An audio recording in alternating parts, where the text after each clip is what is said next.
How to disable chat head on Facebook Messenger. Hey there, welcome to the channel and let's get right into this easy tutorial.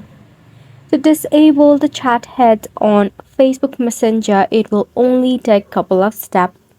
So first and foremost, you can tap open your Messenger application and make sure you are logged into your account. Once you are in the application, in your left hand side, you will see the three horizontal lines. Tap on it. From here, click on the setting gear icon. From all of this list displayed, scroll down until you see the option of bubbles and tap on it. From here, you will find three of the options, that is all conversation can bubble, select and conversation can bubble, and nothing can bubble. Since we want to disable the chat head, just tap on nothing can bubble.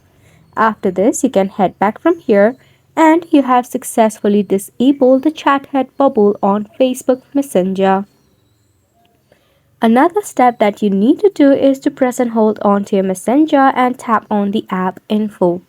From here, you need to scroll down until you see the option of display over other apps. From here, make sure that you have toggled off this button as well. And just like that, you have made it to the end of the video as well. Thank you so much for tuning in. And just like that, you have made it to the end.